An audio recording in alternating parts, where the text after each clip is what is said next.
Now. DJ, I am so angry. It's like, ever since I fucking lost my goddamn car, and yeah, I know I'm cussing at the beginning of our videos like we're not supposed to, but fuck it. You know what? My car was stolen, last year, right? Last year, sometime like, whatever. My car was stolen. And it's always like one more thing just goes wrong. So when it got counted as a total loss, as totaled, and they gave me money for it, which was great. But what they didn't tell me was that I needed to call back into the place that I signed up with and tell them that my car was counted as a total loss so that they would stop taking money out of my bank account. And I just did not think about it because I haven't had a job in like ages.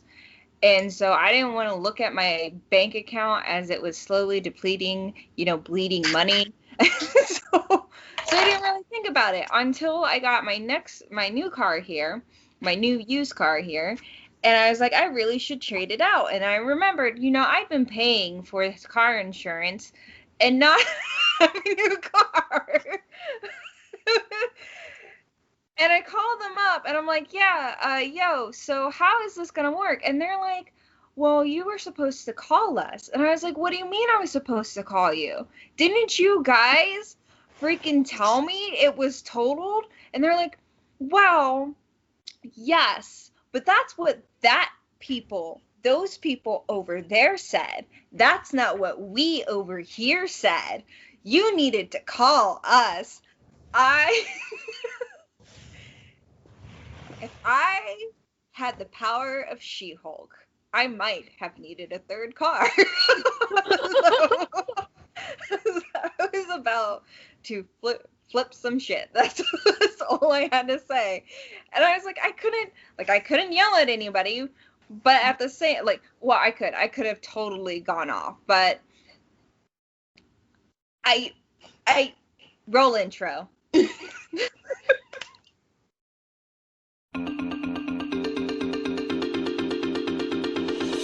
I'm Rebeca. And I'm Deanna. And we're the Halfwit Sisters.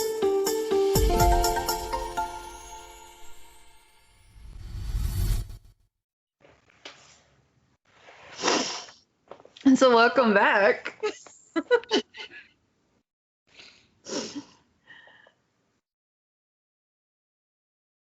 I'm done with life. So got this car and now I've got to navigate figuring out whether or not I get money back for the amount of things that I blah blah blah blah blah. So if I don't, I don't, but that's on me for not making sure, Still, it's shitty. Yeah. But let's talk about the good things that are going on in our life. And you have finally, we finally have, you were showing me earlier, but we finally have a nice clean edit cut of our project. It's at a state that you're now happy with. Yes. Yeah. I am super happy with it. I did some stop motion with Otto the gnome in our production, and it just pulled everything together. So really super happy about that.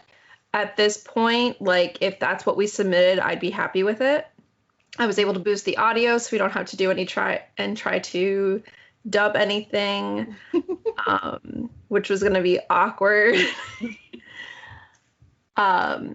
But so we're good. We've got it. At this point, any edits that I do are just trying to learn how to do better. Yeah, it's nitpicky things at this point. Yeah. So what are we doing for this? Oh, and we finished A Way Out. Yes. All of that is now out, so you can binge watch that. I don't know if I talked about this last episode, but the game audio in the first part of the last part of A Way Out It's completely off. Yes, I noticed. Well, we tried something different with it. We did. What did you get? You got like a game capture, and then we use OBS. Yeah, and I recorded the game footage also separately outside of OBS, and I forgot to record the audio in OBS, so I just took the audio from the game capture, and apparently I lined it up wrong. Yeah, So so my bad. I'm still learning. yeah, But I liked the way it looked a lot better. Mm-hmm. I liked the way the screen looked a lot better using OBS. Yeah. There's more you can do. There's more that can be done with OBS too, and also less post-production needs to be done on the back end. Yeah.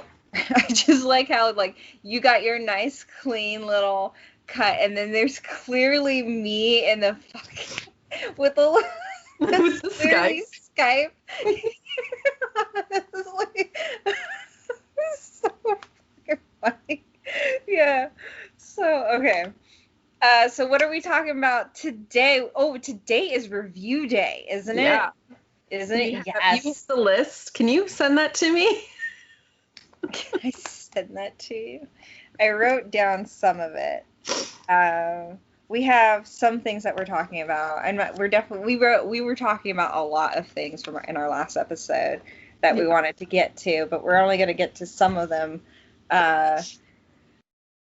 We'll go until we run out of time. Yeah, we got to along with God. What was it? Hold on. Wait, Can you send this to me?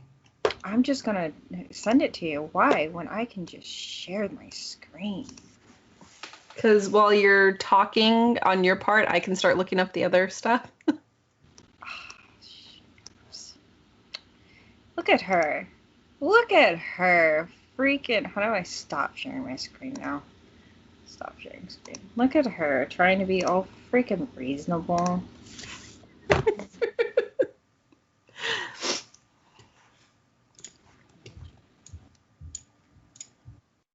Okay, so which one do you want to start out with? Oh My General Lady, Mortal Kombat. Mortal Kombat, I think, would probably be our easiest one to start out with. Let's start with...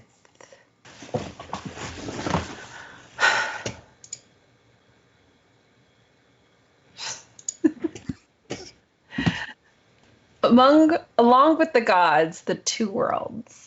Okay, so this is actually a two-part film, right? Along with the Guards, okay. So this is a two-part film. Along with the Gods, the Two Worlds, and then they had another one, Along with the Gods, the 49. Yeah, the last 49 days. And this is Korean. This was a Korean film. We got on a bit of a Korean kick. Did we? We watched all of these shows. Oh My General, My General's Lady. Those were Chinese. Those Chinese? Those were Korean. No, those are Chinese. Oh, those are Chinese. Yeah. Oh My General and General's Lady, those are Chinese. Okay, we got into an got Asian on a bit kick. of the Asian kick. Sorry. I assumed because we were watching a lot of Korean things and we kept talking about Korean shows. Those two were not Korean. That is correct. My bad. I'm sorry. I can tell the difference between Korean and Chinese. Racist. It's the Japanese and the Chinese that I have a harder time telling between. White girl. Go problems. Okay. Backing up. So we, again, for those of you that are joining us for the first time, we are a spoiler cast. So if you are not wanting spoilers, don't continue. Go find a different video. So so the first one is about a fireman. The Two Worlds is the first one. it is about a fireman who dies, and the whole job of these 3 guardians is to take him through these trials, right? He's called a paragon. There's to take him through these trials to get him to reincarnation. And if they succeed in his trials to reincarnation, they in turn also get to reincarnate, but they have to they have to get like so many 49 souls reincarnated. Right. Paragon. Specific paragon. And these are like paragons? Souls. Paragons are the ones who lived their life in such a way that like all the tests that the souls go through are almost meaningless because they would usually just pass through them. Huh. Maybe. Okay. See, this is us remembering the movies differently, but yes. Yes. Okay. So, because I could have sworn they had to help 49 Paragon souls through before, or like whatever. Anyways, so this guy is the 48th Paragon soul that they've helped, that they have helped through it. So the whole movie is just about this reliving this guy's life, and it is not. It's like as you go through, like you're just like untangling his life, and you realize it's kind of fucked up. It's not all like nice. He lied to his mother. Like, his mother was terminally ill. Like, one of the main things you learn is he ran away from home. He wrote letters lying to his mother, his terminally ill mother, about having a family that he never really had. Then, like, one of his coworkers who died in a fire, he wrote letters to the daughter as if he was the guy, the firefighter, to the daughter, right? Lying that he was still alive. He beat up his brother, like things that tried to kill his mom. Like, you just go, what the fuck, the entire time. and the job of the Guardians is to like show the light side of that, like what was the good that came out of that. And by the time you get to the part where he's like, he tried to kill his mother, you're like, where is the good in that? But you also find out along the way that, like, yes, he let his coworker die, but it was also his coworker was trapped. He was saving someone else's life at the time. His coworker told him to go, and when he turned around to go help him, the building collapsed. Right. He had saved a whole bunch of lives before, while his coworker was still trapped, right? Yeah. So it's like that really, and it was called an indirect murder because it was called a murder because he didn't take action to stop it by the laws of the afterlife. But it wasn't a actual, like, he didn't like try to murder his friend. He just couldn't get back to him in time. Right. Okay. Can't blame him for that. The lie to the daughter, eventually the daughter knew. But she held on to those letters because it was something to remember by. So it's like you're learning all these like really bad things that he did, but at the same time you're also learning that he did them with the best intentions, which is why he was called a paragon. Right. Oh, and then when you get to like the end, so there's a part where shit starts happening in the afterlife where there's like monsters and time has sped up, and you learn that his brother has turned into a vengeful spirit. And that becomes important because his brother is the second movie. Everything that's happening to the brother, like his story is important for the second movie. And the Guardians, their story comes out in the second movie. So he becomes a vengeful spirit. And you learn that him beating up his brother and him trying to kill his mom was him kind of hitting his end rope in high school, where his mom was terminally ill, His brother was malnourished. They were ultimately poor, and his only solution that he could see as a kid was to kill his mom, kill his brother, and then kill himself, right? And the mom knew. They were like, the entire time he thought the brother and him thought the mom didn't know. And turns out she did know, and that she was willing to accept the death because she thought this would be the best way for them to live without pain. And that was like, that was gut-wrenching. Yeah. So... And then obviously, like, the guy does not kill his mom and his brother. Yeah, he does. He runs away from home, and then he spends the rest of his life working and sending them as much money as he could to pay for his brother's law degree and pay for his mom's treatments, and basically be the best person he could be and make the most money he could. Because you also find out he saved so many people, he helped so many people, and he did all these different kinds of jobs to make money. Mm-hmm. Like, his entire purpose was make money to send to my family. Right. So it was a very touching movie. I really enjoyed it. So if I had to rate this, I would actually rate the first movie a full wit. Yeah. The CGI, everything about the costumes, the story, all of it was just really top notch, and I would agree full wit. Yeah, full wit, 100%. We ruined it for you, but if you have a chance to go watch it, go and watch it. The way that they paced it out, phenomenal. Now for the second movie, The Last 49 Days, I loved. This is where you finally get to learn about the Guardians, because in the first movie they just tell you that the Guardians, except for the lead Guardian, don't have any memories.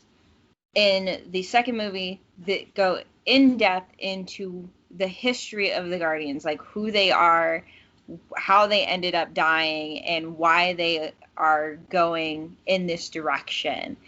And I loved their story. What I didn't love was how it came out, like what they did. So the idea behind there is there's they have go for it.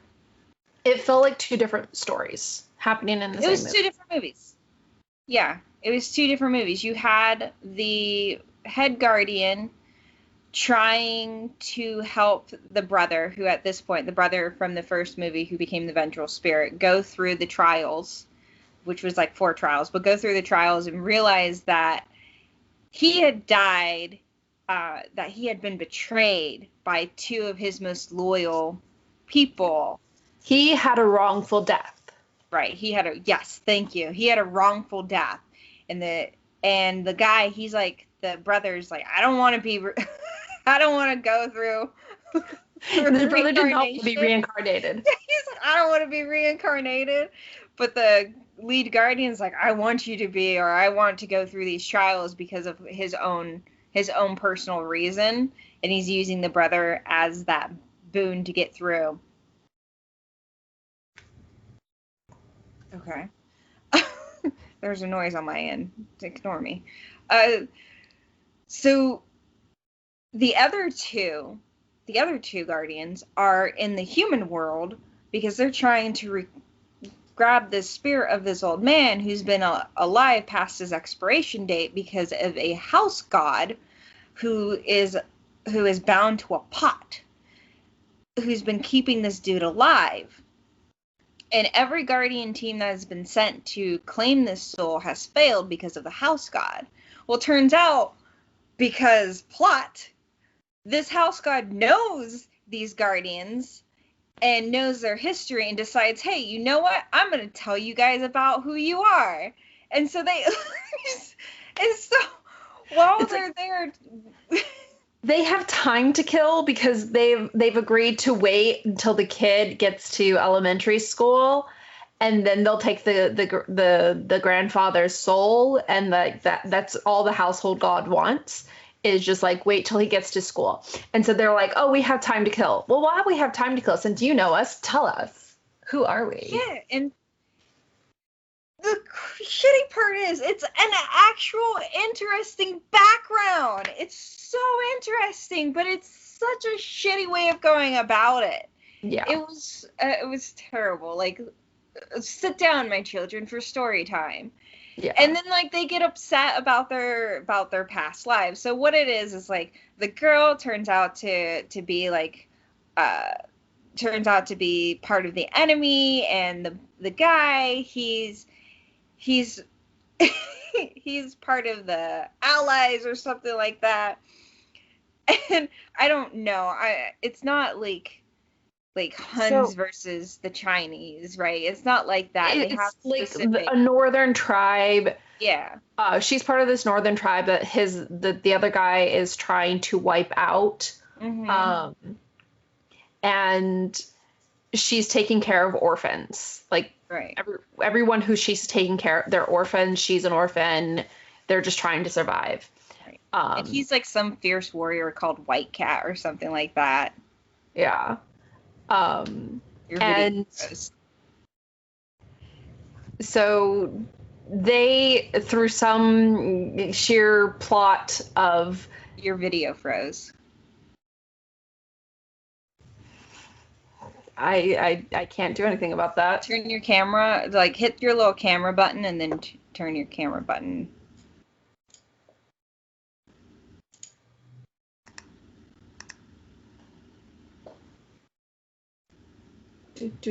Well, now your video froze.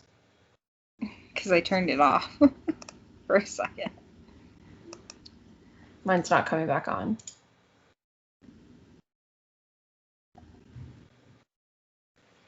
Anyways, White Cat, so keep going. But so she impresses him, I guess, in some way with her tenaciousness, that he starts taking care of them as well. He gives some of their rations to them and stuff like this. And this is not so great for his general, who is the other guardian. Right. And so you go through and you learn that the guy turns out to be the adopted brother of the general, of the guardian. And out of jealousy, it's like this big jealousy between the two. Like, he's jealous because the adopted guy started getting more attention from the father. And during a battle that eventually kills the father, the guy sent the general sends his adopted brother to the borders, which leads to him killing the parents of the girl. Right? And so that leads them into like this big moment of where she's angry at him for this, and the house god is like, why are you angry about old grudges that no longer exist, kind of thing.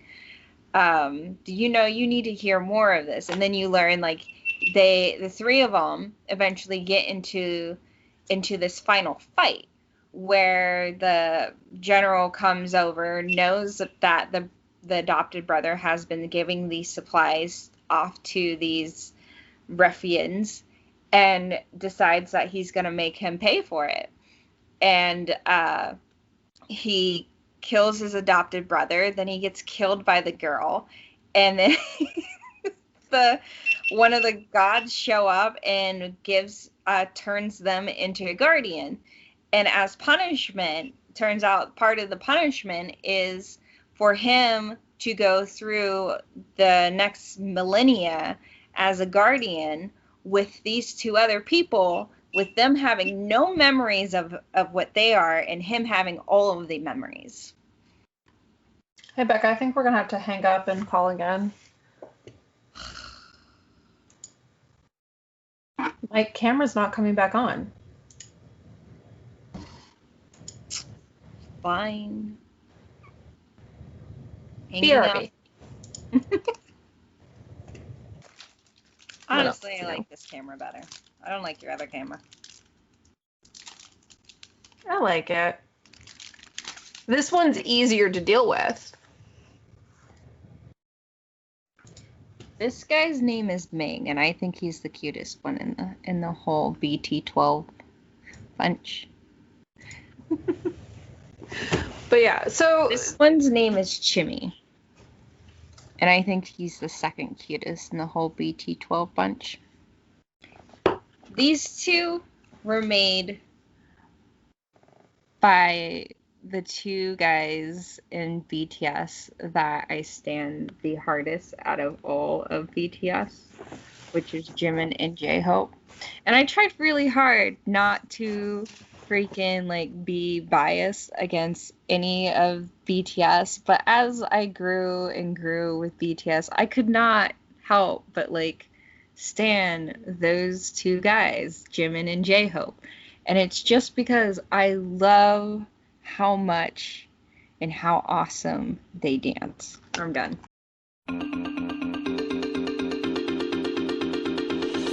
I'm Rebecca. And I'm Deanna. And we're the Halfwit Sisters.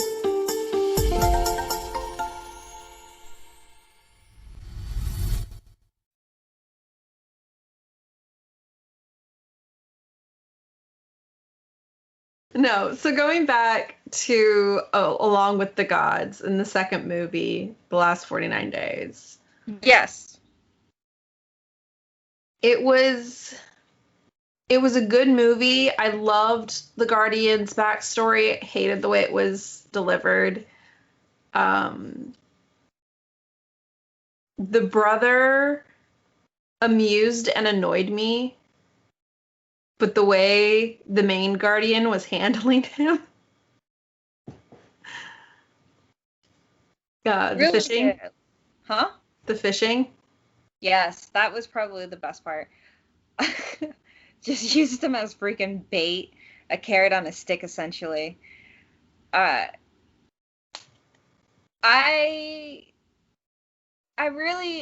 just didn't feel like he was needed. Because our main thing was the story, like the history of the Guardians. Like that was the main story. That was the driving force of the movie. So I felt like the brother was just not needed. But hey, so if I had to rank this one with our little system, I would probably give this a half. I'd give it 3/4. It was. I can't tell if you're frozen. I'm not. I just am really good at staying still sometimes. Okay. Why do you give it 3/4? I love it. It really did, like, cinematic wise, it tied in with the first one really well. It had a good story. It had amusing parts. Overall, it was still just really enjoyable. So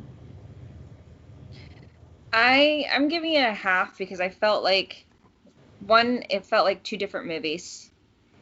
Two, I just felt like you didn't need the brother story at all. Like it could have survived without it, but they needed it just to kind of force through some things. Three, I just didn't like the whole thing with the house god. It was, I felt like it was totally unnecessary. Like I really didn't want story time. That's it. I just didn't want story time. So that's why I give it half. that's fair. Okay. So the next movie, or let's actually go with this show real quick. General's Lady. Okay, let's be frank. We didn't finish this. We got like how many episodes in? We got pretty far in. We got like what, 10? At least 10. I feel like we got to 10 episodes. Yeah. This General's Lady is a harem drama. where we were at, it was very much a harem drama. If it got to somewhere else, we didn't even get to the general's lady. Let me put it there. We did not get that far. It was straight up harem drama for us in the beginning, and tons of crying.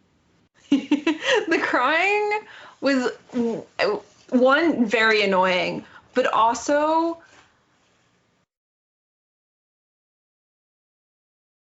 hilarious sometimes.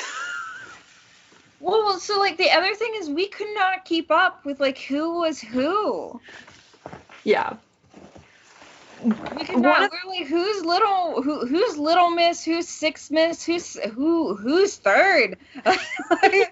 We could not keep up with anybody. And then there was a time skip. We had the time skip, and we just could threw not. us off even further. We were just as we were starting to get used to the kids, they did the time skip, and we went, wait, now who's who?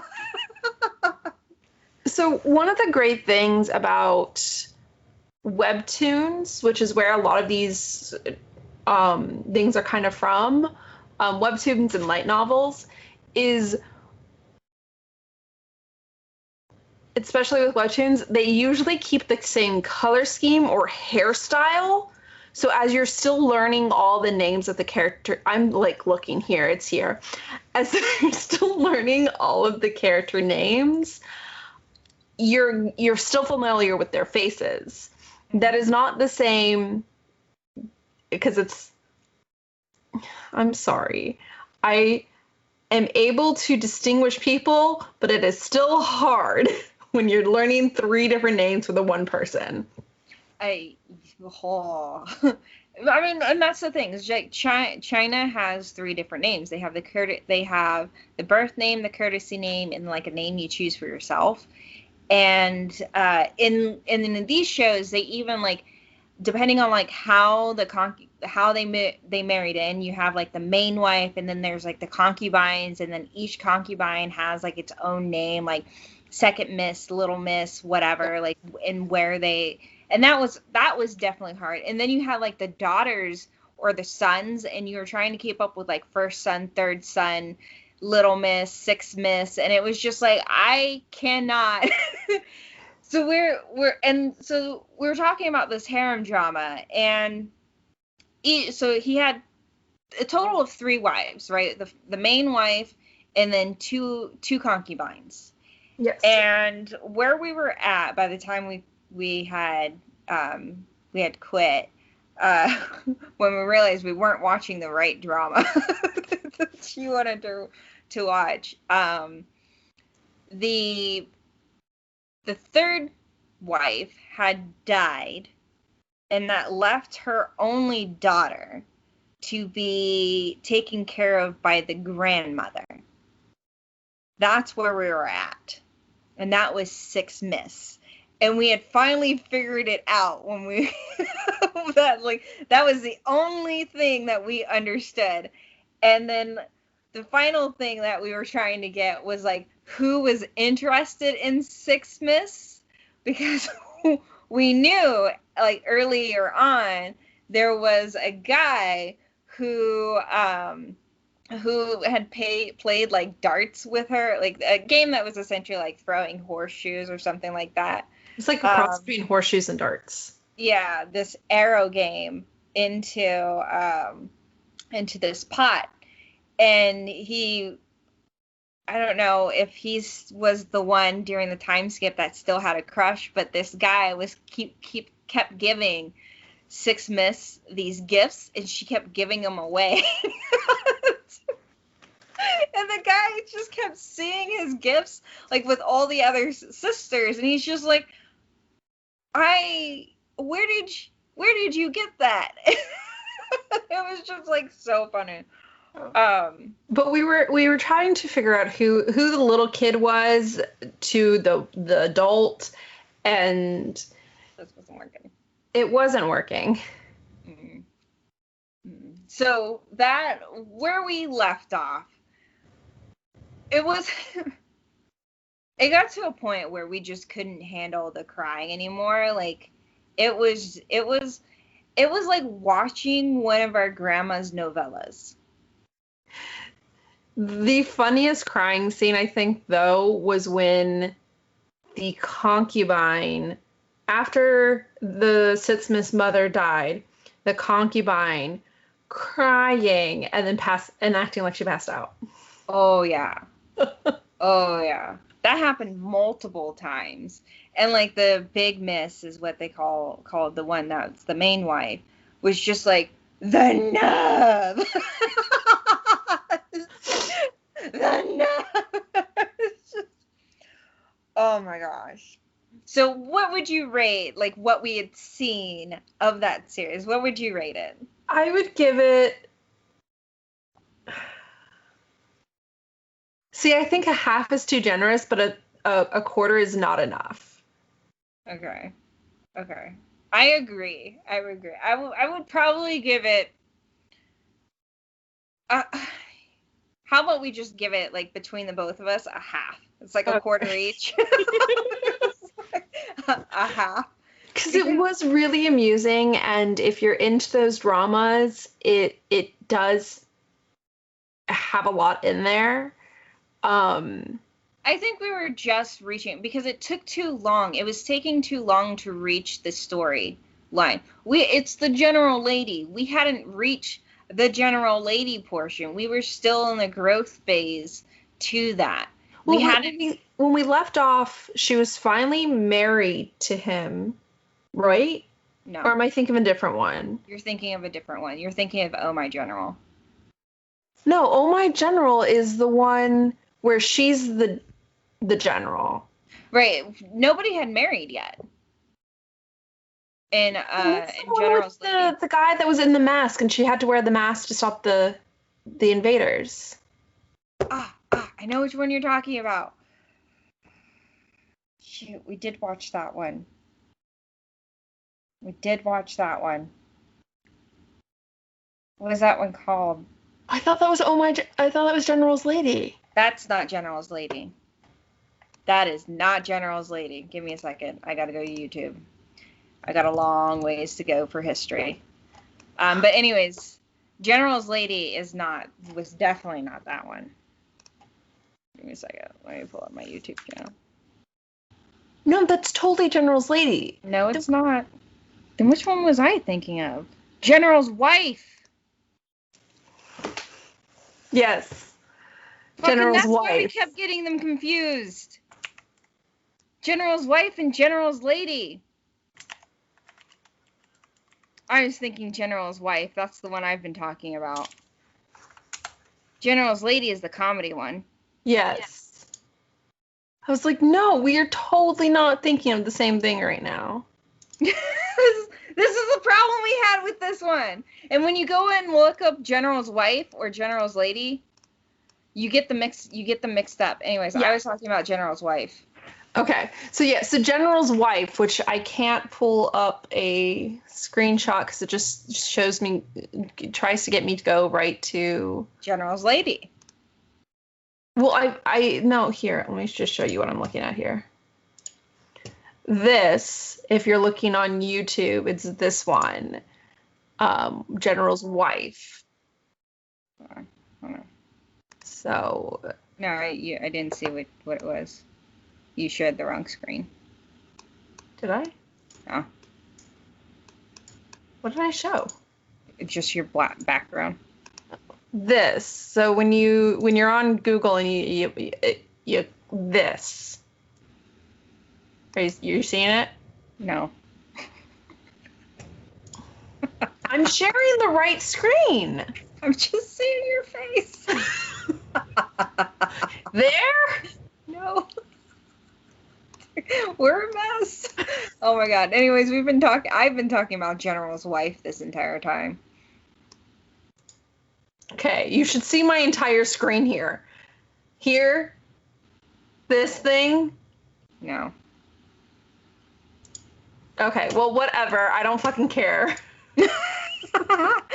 Anyways, I've been talking about freaking General's wife this entire time. You sounded like you were on the same page with me when I was talking about freaking General, second miss, third miss, because that's not in General's lady. And then I'm looking at I'm like, wait, no, but General's, I was on the same page, and then I got off of the same page because I'm looking at the General's lady synopsis. So this is the reason why. This is the exact problem we had when we were watching this. This is you were seeing the exact problem we had when we actually realized we weren't watching the right thing. Because this is when we realized we were like 10 episodes into General's Wife, and we went, wait, when DJ went, this isn't the show that I was thinking of. It turns out it was, but it was also not the one I was going to go watch, because General's Lady was the one I wanted to go watch. Yeah, so General's Lady, we'll put like a thing in the beginning. General's Wife is what we mean. General's Lady is a comedy about a witty, clever woman who marries an icy general, is what it says here. Yes. And we got how many episodes in? We got further into this one before we stopped. Yeah. But so, yes. So for General's Wife, we give it a half-wit because we each want to give it, like, it's just, that's too much, but it, like, quarter is just not enough because it is a good drama. And if you're into drama, you should definitely go watch it. It's really amusing. You can find it on YouTube. Make sure you type in General's Wife. General's Lady is the comedy that we really enjoyed until we just couldn't stand it anymore. Because we didn't get to episode 10. It was because we didn't get to episode 10. Why? Because we started having problems with her attitude. Yeah. So General's Lady is like, this woman has to go marry the general, this icy general, who's also named as like the devil general.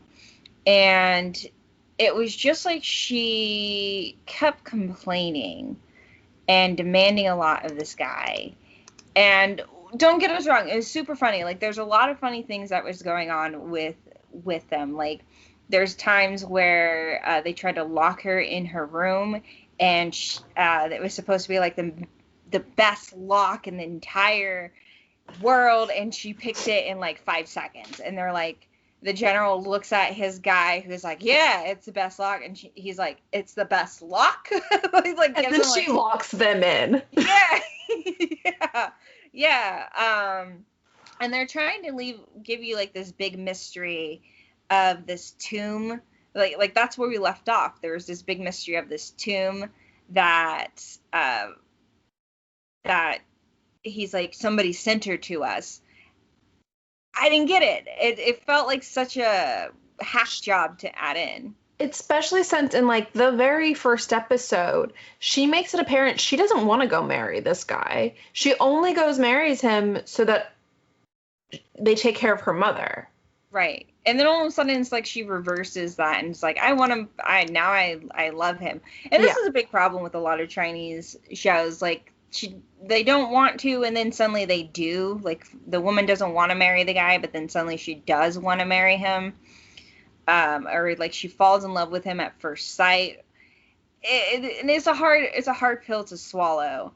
What was another thing that happened in it? For General's Lady.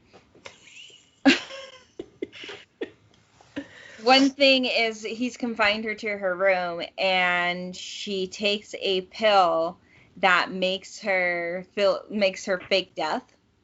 Yeah. It like gives the appearance of death. Yeah.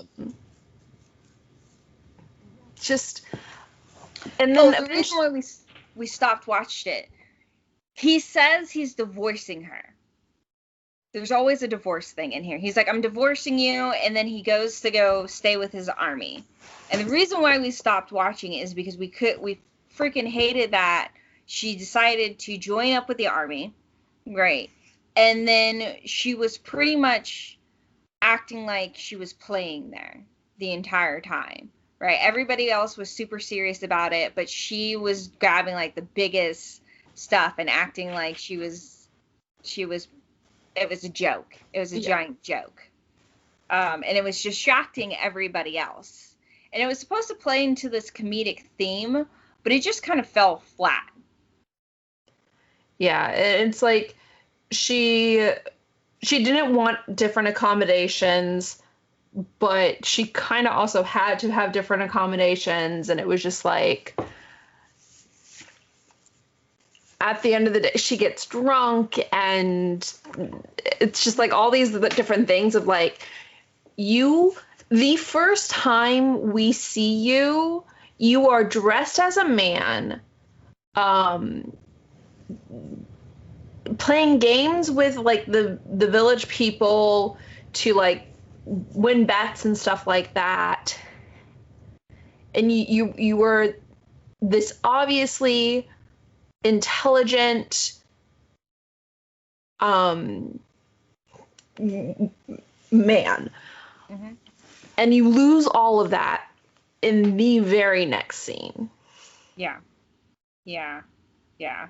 So it was kind of like really hard for us to continue on, because it just felt like where was this witty character that we were introduced to, and all of a sudden it's like everything she did was just kind of to like annoy or get revenge against or get one up against the guy. So some of it was funny, and generally like we had a good laugh to it, but like the more we thought about it, the harder it was for us to keep up with it. Yeah. And then that was okay because YouTube suggested Oh My General. Oh My General. Okay, so first let's rate General's Lady. General's Lady, I'd give a half-wit. There's something there. There's something there. Probably if we had watched it longer, maybe they would pull out her, fix a little bit more of it. I feel like it was right there at being fixed, and we just didn't hang on long enough. Yeah. Okay, so what would you rate it? I think I would give it honestly a quarter. Okay.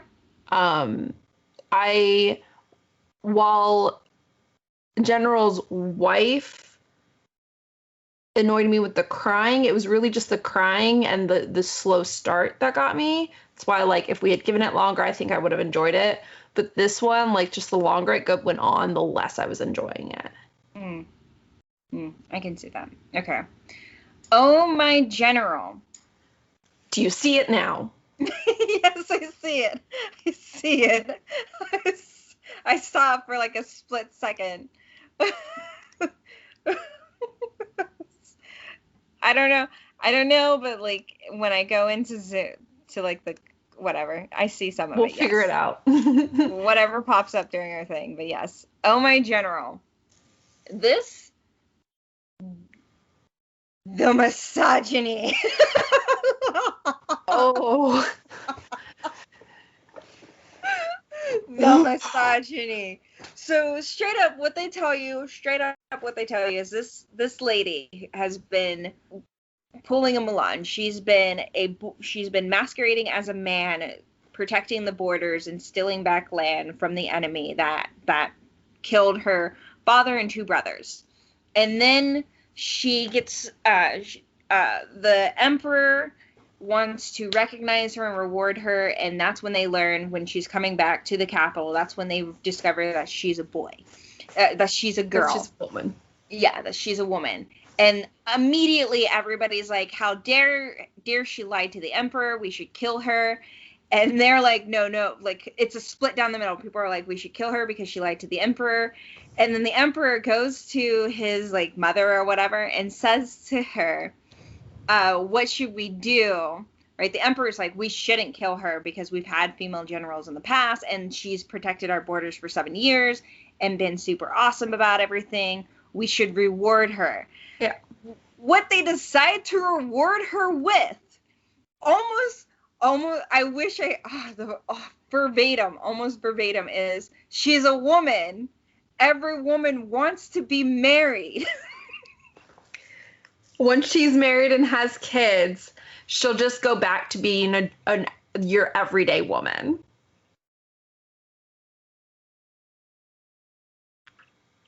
Yes.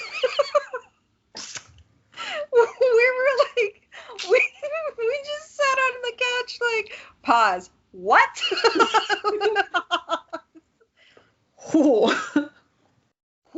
It's hard to tell. I've watched a couple episodes. I've watched several episodes after like you and I stopped. It was hard to tell whether or not they were trying to challenge the narrative or what. It's really hard to tell. So the idea is like they call her like the devil general, and she's strong or stronger than any man.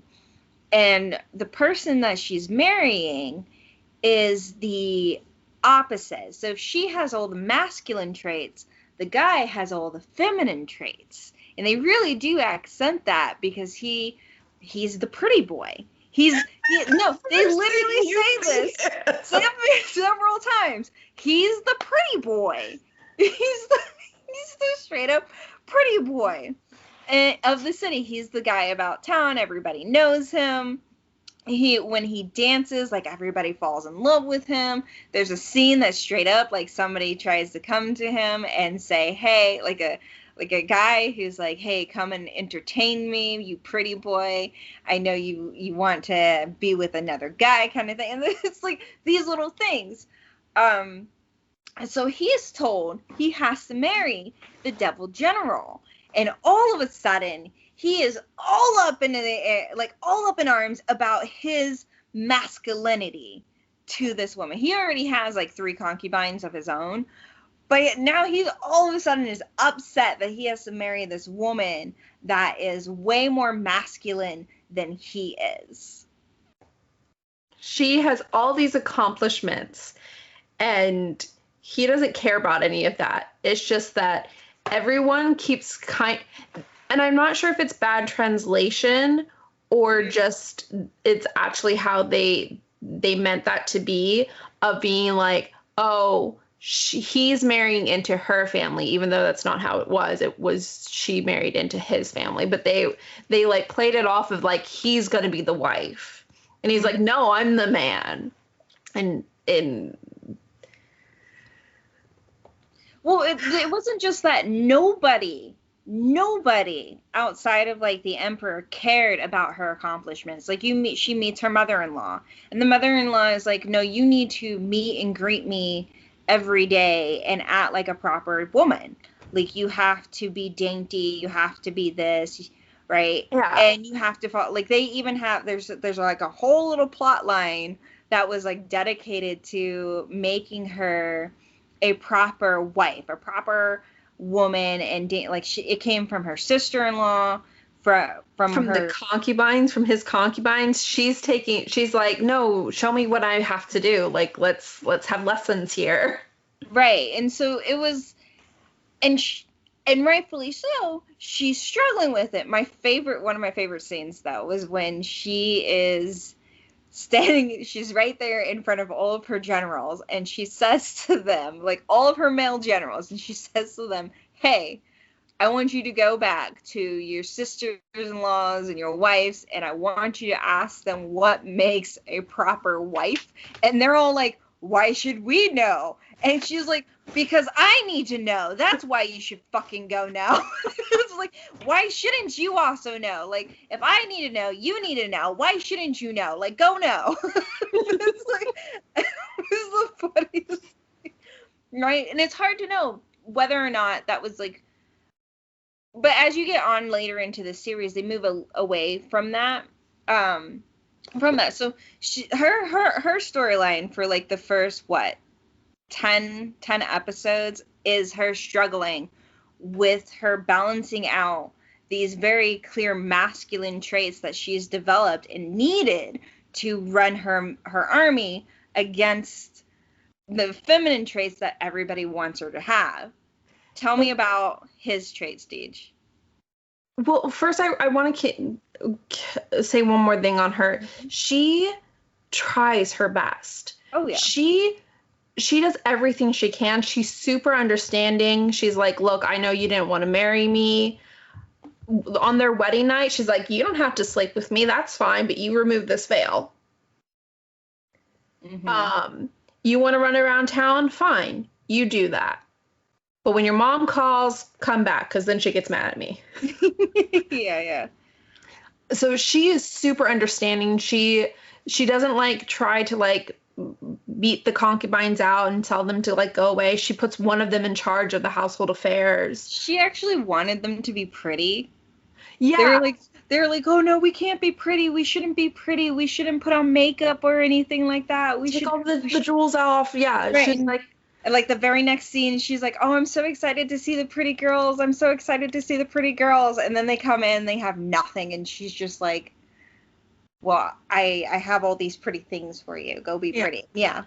Yeah, she's super understanding. She's not trying to come in and uproot everyone's lives. She's following these orders that she was given, which break my heart because of thoughts, who we will get to. But then we have him, and the reason I'm not saying any of the names is because I don't remember any of the names. Yeah. Yes. But then we have him, and he is the husband, and he is super feminine. Like the first scene we have of him is of him in a white dress, and like this, and the traditional makeup with like the red eyeshadows and stuff like that, and he's dancing, and he's got everyone's eyes on him. Mm-hmm. Like he is super feminine. He doesn't have a job. He is really just a man about town. That's what they always call him. And eventually he does get a job. The emperor is like, no, let's get you a job. Let's have you be the person that goes and stops like the trouble in the streets. Mm-hmm. Like go inspect and do that stuff. But he has all those very feminine traits that you would see in a lot of the other women of different shows. He's also put kind of often in the damsel in distress.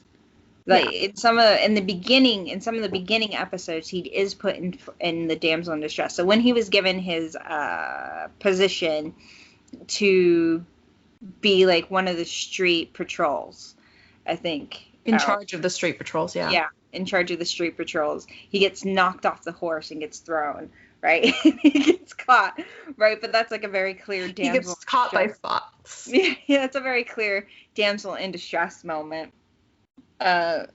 He also is clever. We know that the husband's clever. He knows that the streets are shady and that there are people in power that are abusing it. And we also know that he's been sickly in that he had to do and learn stuff to kind of help him that has served him later on where we meet him in the story. So the thing that I kind of, and he does, well, speaking of feminine, because you just kept saying feminine, the feminine traits that come out is he does sewing and the embroidery, and he makes outfits for his wives. These are things that normally you see the wives doing. Like he constantly thinks of what they would look good in instead of the other way around. And that's really refreshing to see. The other part is they make a joke about this, and then it pays off later, but they make a joke about how the wife would normally be chasing the husband around or throwing fits whenever the husband pays attention to somebody else, right? He throws the fits and chases the wife around with the sword or the knife, right? Because she's paying attention to something else, or because he got jealous of her doing something else, right? Like those are very clear tropes that normally would go to the wife. So these are like refreshing things to see given to him. But at the same time, we still see a lot of like the misogynistic stuff coming out. Yeah. He still expects very much of the, no, you shouldn't be doing any of this. So that's kind of my job. But then at the same time, dude, she's the general. Yeah. So you stopped watching for a bit, so I went a little bit further, and it moved away from the comedy hardcore at one point and went to like this drastic tonal change into a drama where it went into the Emperor's like harem drama. I have no idea. It was like 5 episodes of just the Emperor and his harem drama, and it got ridiculous, let me tell you that. I was like, why am I this isn't what I signed up for at all. And then I stopped watching there.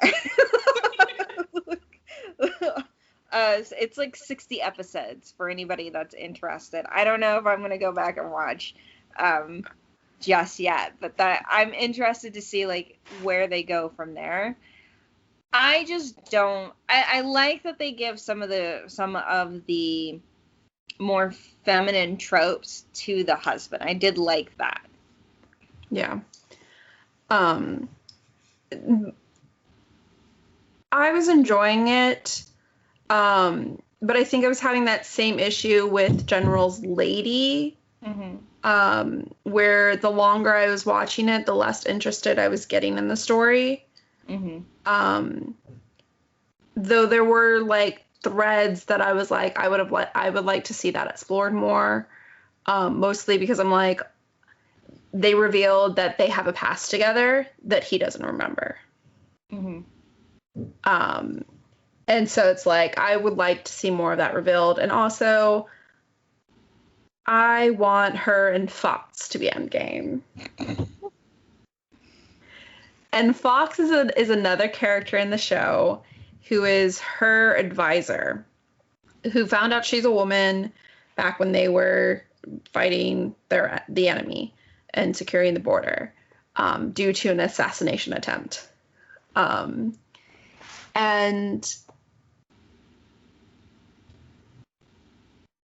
just before they noticed that the Emperor was calling them home to give them a reward, he was this close to proposing to her.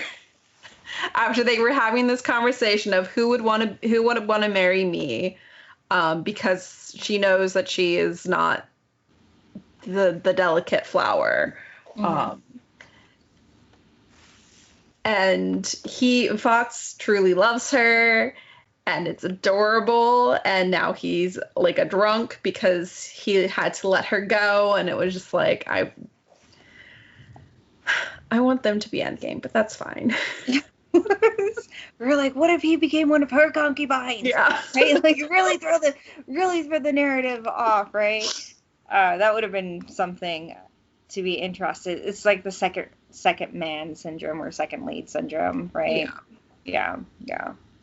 And then there's like a moment where he is explaining how he really is, how he's in love with this woman, and he's talking directly to the husband.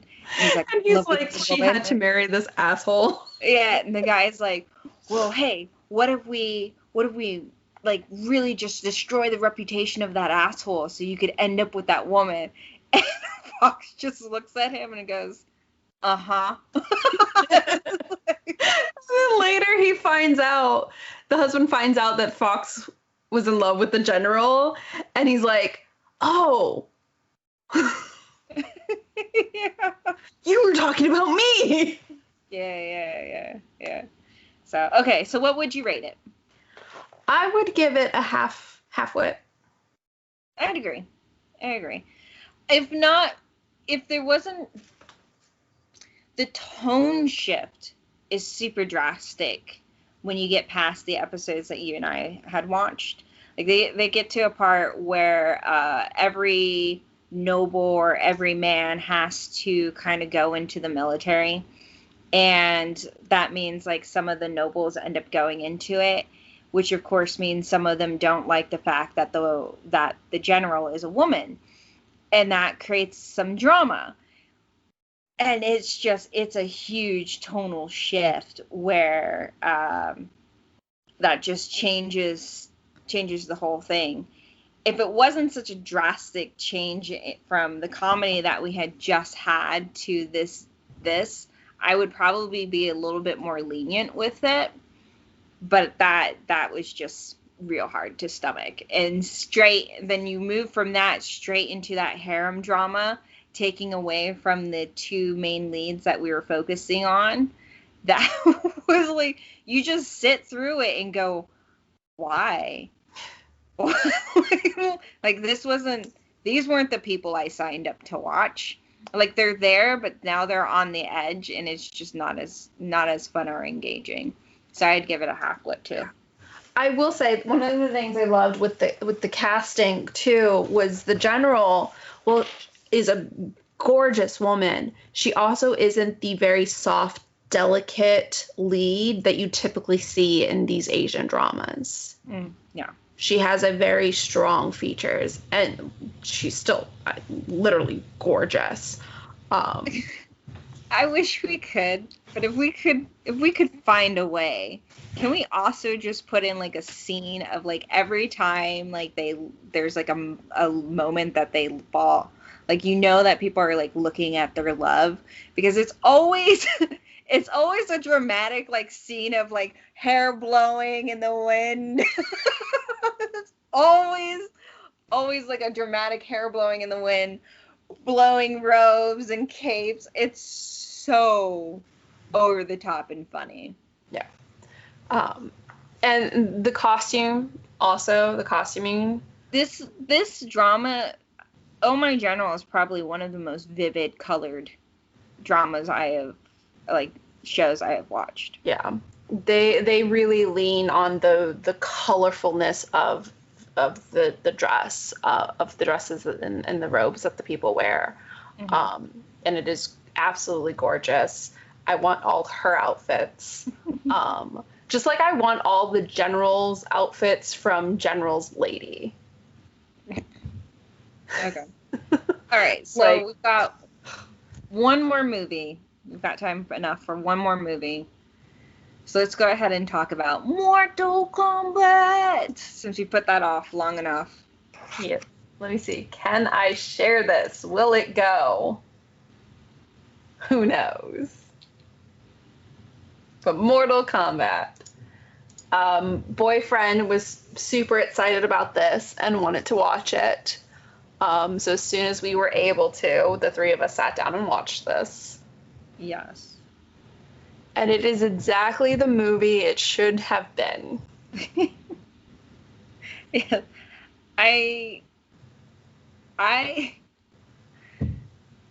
needed to be full of martial arts. It was. It needed to have clever ways of cleaving people in two. It had that.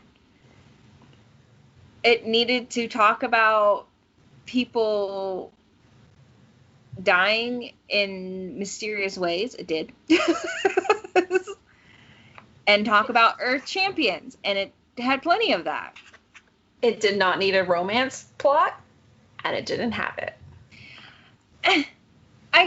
It did, but only in the familial aspect between Cole Young and his wife. Yeah. And I feel like they were kind of hinting at it with the white lady and the black guy. We suck Jax and at names. We're super bad about it. Jax and Sonya. Yes. It's they were funny hinting at it, but it wasn't like a main staple. So it wasn't anything major. Yeah. With the Jax and Sonya, yeah, but another action movie would have truly paired them together. They left it at that friendship phase with history. Mm-hmm. And with Cole mm-hmm. and his wife. It was, eventually realized it was the wife. But the first few scenes with them together, it could have easily just been a friend. Mm. It wasn't until they went out for ice cream or whatever they went out for after the fight that I was like, oh, Yeah, like you like, didn't this is not know. just like a friend. Yeah, like the little girl we thought was like some kid he picked off the streets for like $25 to be in his corner. And then you realize, and then it's like, oh wait, maybe that's a friend of his, and then it turns out to be his daughter, and that really threw you for a loop because there was no like great setup. Yeah. So yeah, but the main focus was just here are these people who all have this weird ass, what Ho Young thought was a birthmark, but here are these people that had all these weird ass marks on them that showed them as the guardians of Earth in this combat for their dimension. And what you come to find out is that the other dimension, the sorcerer from the other dimension, has been cheating, so to speak, and killing off all of Earth's champions with Sub-Zero and his other people. Yeah. And that's what leaves us off. So we have only, 5 champions left. Sonya not being one of them because she didn't look out with it. She hadn't killed any of the previous champions, and she wasn't born with the mark. Mm-hmm. Like Jax had gotten his mark because he killed one. Right? I don't remember. But I do know that the Aussie dude killed one. He's the guy who killed a guy. Yes. And got it. He completely did. Yeah, Sonya was very much seeing it as like a sort of honor, like a major honor. She treated it as like an honor, and so she wouldn't take it from anybody. Like it had to be an honor that was bestowed upon it. And so when they got to like the temple where they were going to learn, and she was told that she didn't have it, you could tell that it was not great for her. She was not happy about the whole thing. Yeah, you could really tell that at that point she's like, oh yeah, no, I'm kind of just here because of Jax. Yeah. She does eventually get her mark, and she finds out what her power is super quick. She really did just kind of figured out how to use it real easy, didn't she? Like everybody else struggled, and she was just like, "Oh, look, I can use it in one day, in one go, haha." Kano, they had to get him super mad, to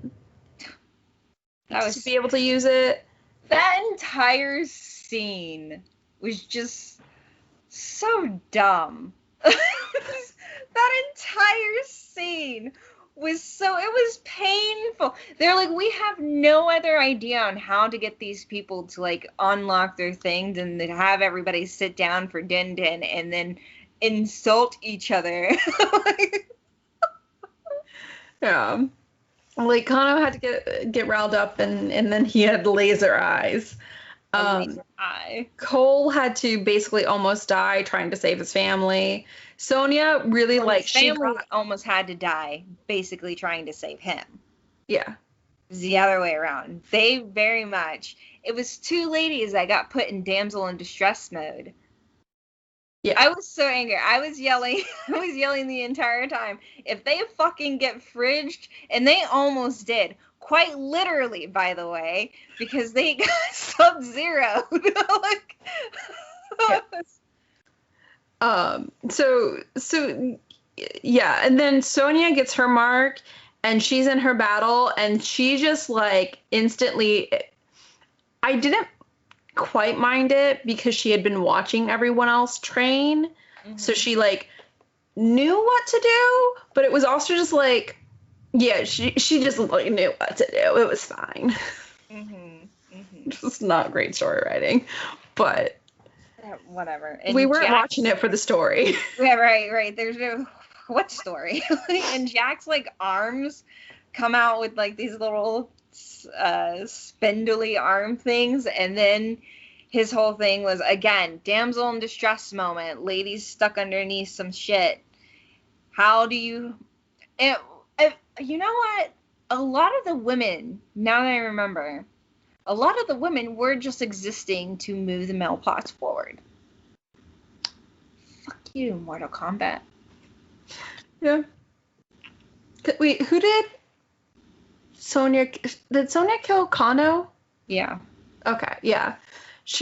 I was like, didn't she take one from one of the... No, she took it from Kano. So yeah, the women really were just there to move plot forward. Right, because after that, she killed Kano and then moved on and then killed the other lady. Yeah. Yeah.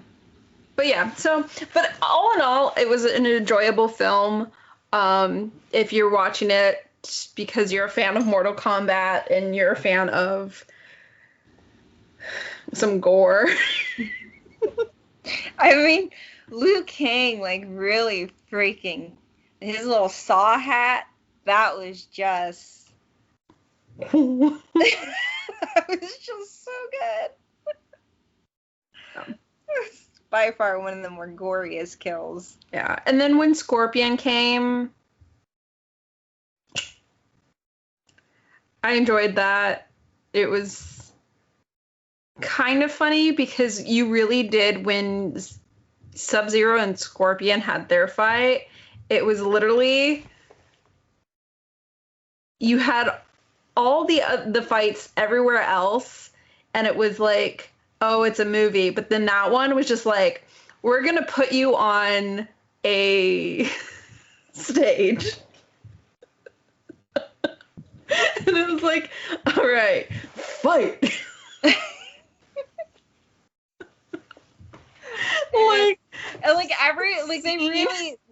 They really snuck in there like flawless. Like, fatal. Fatality. Like, you're just like, what the fuck are you guys doing? It's so good. So good. So good, as in, like, that's definitely, like, you know how, like, everybody has, like, that one franchise, that one really shitty, cheesy franchise that you, like, Mortal Kombat is one of those. Resident Evil was mine for a long time. Like, Mortal Kombat is another one. Resident Evil and Fast and the Furious are mine. Like, I will always go watch those. Mm-hmm. Yeah. So what would you rate it, Deej? I would give it, honestly, it was enjoyable. I give it a full wit. For the enjoyability, I love the action, and that's really all I wanted. I just wanted action. I loved the fights that happened. Yeah. And when they happened, they were good. I love that. I would give it 3/4. The story gets you. You know me. I can't not like the story. Yeah. Sorry, the story was just kind of janks. But yeah, on the story was not. Like, for me, it was not a movie that meant to have like a big story. So yeah, I wasn't too upset about it. I didn't go in there. The thing with the females, just being kind of there to further the plot. Totally true. That's why I'm giving it a 3/4, because the women were there, especially because Sonya was such, you know, she was such a badass. You saw, like, while she was fighting Keno, she held her own the entire time. Yeah. Like, why? They could have done more with it. They could have had, let me be honest. I just want a fucking action-packed movie like Mortal Kombat where the women get a chance to just be that badass, okay? That's all I want. It's not a girl power movie. Yeah, that's also not a girl power movie, all right? I don't need that either. Yeah. That would be nice, all right? That would be nice. Yeah, fair enough. I was not expecting really any female characters in it, so the fact that we got Sonya, I was happy with. Yeah. So, like I said, I'd give it a full wit. It was enjoyable watch. I'd watch it again. I'm not watching it for girl power or plot, so I'm watching it for the fight. Alrighty. So that's where we're at on everything. So we will put down in our thing below all the links to all of the shows where you can watch stuff on YouTube if you would like to watch it. Yes. If there are any movies or shows you think we should check out, let us know down in the comment section below. And you know what to do. Like, subscribe, hit that little bell icon. Also, next week is when we premiere. Oh, our little thingy? Yeah, because this comes out on the 28th. Right? Yeah, the 28th. And so next week is when our premiere for, I've just been calling it Gnome, but do we actually have a title? No. So Gnome comes out.